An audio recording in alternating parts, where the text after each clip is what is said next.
Hey, this is the 5th video in our series of how to buy a business with an SBA loan. And in this video, we're going to be focused on helping you find an SBA lender that's a good fit for your deal. Now, we have taken the publicly available SBA loan data. We've put it in a dashboard that's easy to sort and filter and use to help kind of narrow down what lenders might be a good fit based on actual data. And so I'm going to show you how to use this tool. We're going to put a link in the description of the video below to this free SBA lender finder tool that we've developed, so you can use that and play around with that. Just a little bit of background before I dive into the tool. I was an SBA lender for 12 years, closed about 1,500 SBA loans, and now I own ProjectionHub, where we help folks create financial projections, business plans, and help walk through the SBA process. So with that background as some context, let's dive into how this tool works.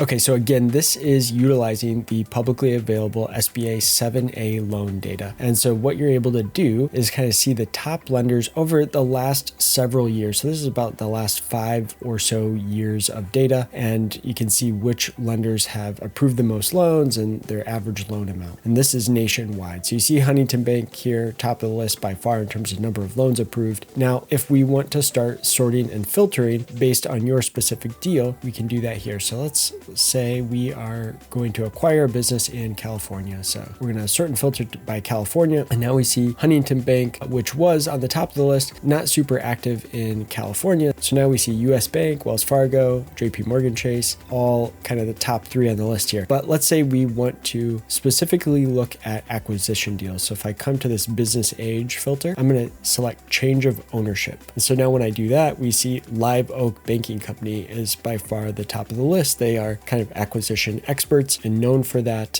in really nationwide, but here in California as well. And we saw the other lenders that were at the top of the list. They clearly are not the experts in acquisition because they're actually nowhere to be seen now, or at least much farther down the list here. So you can see that as you sort and filter, it really matters. The detail of the state, the stage of business, and even the industry is going to matter quite a bit. So now we can also look at industry here. And so there's a handful of industries. These are pretty broad-based industries, so it doesn't get super narrow in this tool. But if you wanted to say, okay, maybe you're a contractor acquiring a contractor of some sort and they kind of fall within construction. Okay, we can look at that and see, yep, Live Oak Bank still top of the list, but Exchange Bank showed up here as number 2 as well. So anyway, this should help you kind of narrow down which lenders to talk to first. Now, I want to point out that just because a lender shows up at the top of the list, you still actually have to find an individual, right? So you can see, okay, Live Oak Bank, okay, great, but who do I talk to there? How do I actually connect with a loan officer, someone that's going to take my application? And finding the right person that's also a good fit is also challenging, because what you'll often find is that some lenders are maybe most front and center. You might be able to find them really active on LinkedIn or Twitter or something like that. A lot of times they're really busy. They've got a lot of deal flow. So unless your deal is just an absolute slam dunk, it might be hard to get them excited about your deal. And so it's kind of a dance of trying to find a lender who has experience, a lender who their bank does a lot of lending in your specific area, but also finding a person who's going to be hungry to work on your deal. And so that is something to consider as you're thinking through who to work with. And we do offer a free SBA review here. So if you are interested in getting kind of a holistic view of your deal and submit some information about the deal and your personal financial situation, I'm going to review that and give you some feedback on the deal as a whole, which can include,